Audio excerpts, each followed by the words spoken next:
Assalamualaikum warahmatullahi wabarakatuh. Apa kabar kalian hari ini? Mudah-mudahan semuanya dalam keadaan sehat walafiat ya. Bertemu lagi dengan Ibu. Coba sebelum pembelajaran di sini ada yang tidak masuk? Siapa yang tidak masuk? Oke, alhamdulillah semuanya masuk ya dalam keadaan sehat. Oke, Ibu absen terlebih dahulu. Coba ya, semuanya sudah dalam posisi siap untuk belajar ya, siap untuk menerima pembelajaran. Untuk pertemuan kali ini tentunya Ibu sebelumnya sudah menjelaskan ya tentang 5 prinsip dasar hukum Islam ya, atau yang disebut dengan Al-Kuliyatul Al-Khamsah. Coba kita review materi yang minggu sebelumnya yang termasuk ke dalam kategori 5 prinsip dasar hukum Islam. Apa saja kira-kira? Yang pertama menjaga akal, kemudian yang kedua menjaga jiwa, yang ketiga menjaga agama, yang keempat menjaga keturunan, dan yang kelima yaitu menjaga harta. Oke. Nah, kebetulan untuk pertemuan kali ini Ibu akan sedikit atau memaparkan materi yang 5 tersebut yang sudah kalian sebutkan satu persatu. Coba bisa dibuka bukunya atau catatannya atau referensi yang lain bagi kalian yang sudah memilikinya. Yang belum memiliki mangga silahkan kalian bisa melihat ke teman sebangkunya ya.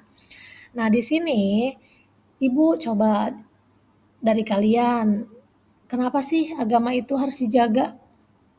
Dan seberapa pentingnya agama untuk kita sebagai umat Islam? Ada yang bisa menjawab? Oke.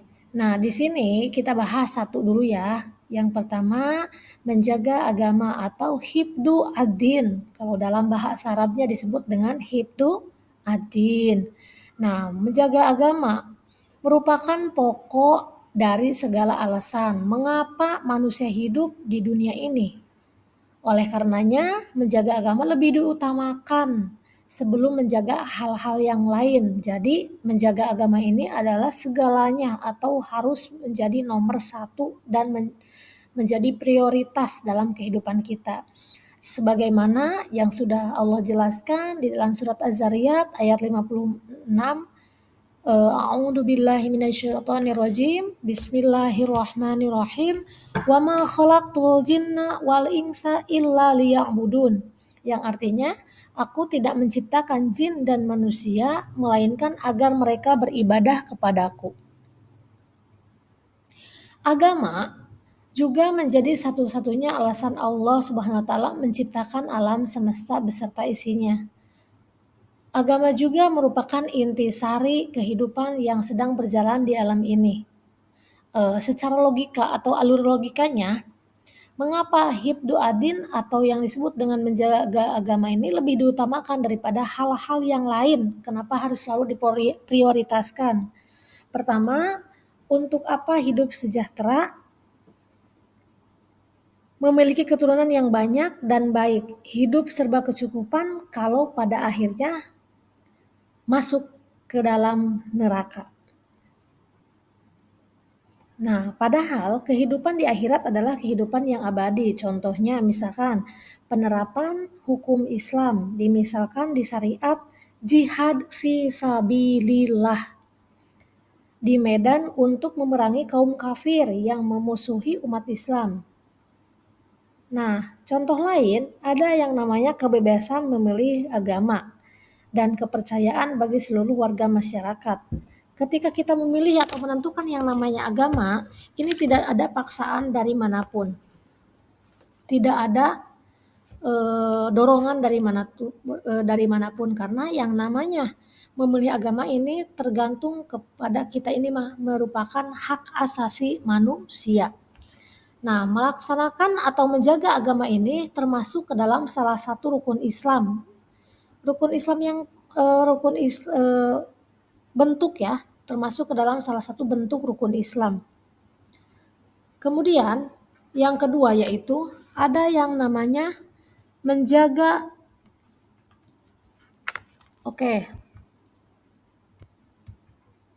ada yang namanya menjaga jiwa.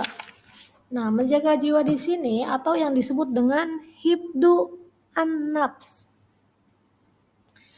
Menjaga jiwa di sini yaitu kewajiban selanjutnya untuk menjaga jiwa yang berkelangsungan hidup manusia.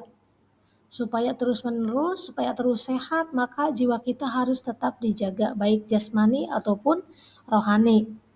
Nah, Islam memberi peringatan yang sangat tegas terhadap semua perbuatan yang dapat menyebabkan hilangnya nyawa seseorang.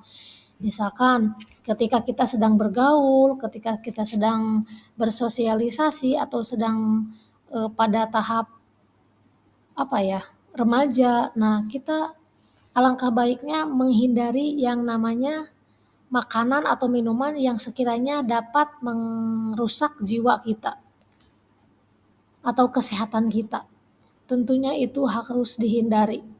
Karena kalau misalkan tidak dihindari, maka kesehatan yang prima akan dapat tidak akan dapat melaksanakan ibadah dan tugas harian dengan baik, tidak akan terlaksana dengan baik kalau misalkan jiwa kita tidak dijaga. Kemudian yang ketiga, ada yang namanya hibdu al-aql atau menjaga yang namanya akal. Kenapa akal dijaga? Karena akal merupakan karunia agung yang diberikan oleh Allah Subhanahu wa taala. Akal itulah yang membedakan manusia dengan hewan. Perbedaannya antara manusia dengan hewan, makanya kita sebagai umat manusia atau sebagai manusia harus banyak-banyak bersyukur karena kita diberikan akal oleh Allah Subhanahu wa taala. Nah, oleh karena itu Allah memerintahkan agar kita menjaga yang namanya akal dengan menggunakan atau memperoleh ilmu pengetahuan yang sebanyak-banyaknya.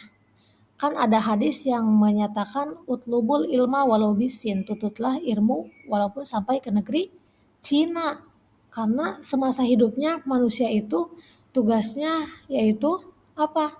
Mencari ilmu. Tolabul ilmi faridotun ala kulli muslimin wal lihat mulai dari gebrak, mulai dari lahir sampai dia meninggal dikuburkan ke dalam liang lahat. Kemudian sama, menjaga akal pun harus dijaga sama halnya dengan menjaga jiwa. Akal, kira-kira apa sih yang dapat merusak akal? Contohnya seperti minum-minuman keras, itu dapat merusak yang namanya akal pikiran. Tidak bekerja dengan baik, makanya kita sebagai umat Islam tentunya harus mengerti dan tahu bahwa minuman keras itu tentunya sangat berbahaya untuk akal dan tubuh kita. Makanya kita harus banyak-banyak menghindari makanan atau minuman yang dilarang oleh umat Islam. Dan yang selanjutnya ini ada yang namanya menjaga keturunan atau hibdu an-nasl. Kenapa keturunan? Salah satu tujuan agama adalah untuk memelihara keturunan. Syariatnya perkawinan dengan berbagai syarat dan rukun dan ketentuan yang merupakan salah satu menjaga keturunan. Mengapa kita harus menjaga keturunan? Yaitu agar menghindari atau terhindar dari perbuatan yang tidak baik. Salah satunya yaitu perbuatan zina. Karena zina itu adalah merupakan suatu perbuatan yang sangat keji dan tentunya dilarang oleh Allah Subhanahu wa taala. Coba kalau kita misalkan menjaga yang namanya keturunan, tentunya kita akan menjadikan dan memiliki keluarga yang harmonis, memiliki anak, suami, dan lain sebagainya. Coba kalau sebaliknya, kita tidak memiliki atau memiliki anak tanpa adanya suami. Bagaimana tanggapan atau komentar para tetangga dan masyarakat di lingkungan sekitar? Itu bisa dijawab oleh diri masing-masing ya. Bagaimana kira-kira? Nah, yang terakhir di sini ada yang namanya menjaga harta atau hibdu al-mal. Nah, salah satu cara untuk memiliki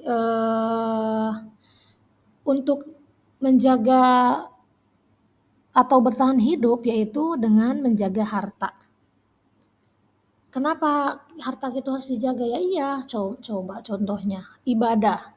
Ibadah juga memerlukan harta, salah satunya itu harus membeli yang namanya alat sholat. Itu dibeli dulu dengan uang. Kemudian sejadah dan lain sebagainya. Kemudian kalau misalkan kita mau melaksanakan sholat tetapi badan kita sakit, ya tentunya berarti harus sehat dulu. Bagaimana sehatnya itu? Semuanya dari kelima prinsip tersebut ini ada hubungannya. Saling keterkaitan antara menjaga agama, menjaga akal, menjaga jiwa, menjaga keturunan, dan yang terakhir yaitu menjaga harta. Nah, di situ dari kelima tersebut, di sini ada beberapa hal contoh yang berhubungan dengan al-qiyatul al-khamsah dalam kehidupan sehari-hari. Sini misalkan minum dan makan sebagai bentuk menjaga jiwa salah satunya. Nah, kira-kira di sini juga ada manfaatnya. Kira-kira apa sih manfaatnya al-qiyatul al-khamsah? Banyak sekali ya tentunya untuk menciptakan kedamaian dalam kehidupan, mengantarkan umat Islam pada surga Allah, kemudian menjaga kehidupan agar tetap sejahtera dan masih banyak manfaat yang lainnya. Setelah disampaikan materi tersebut secara 2 pekan berturut-turut, bagaimana kira-kira implementasi al-kuliyatul al-khamsah atau 5 prinsip dasar hukum Islam ini dalam kehidupan sehari-hari? Ada yang bisa menjawab? Oke, terima kasih. Alhamdulillah di pertemuan hari ini materi tentang 5 prinsip dasar sudah selesai tentunya. Sekian dari Ibu. Assalamualaikum warahmatullahi wabarakatuh.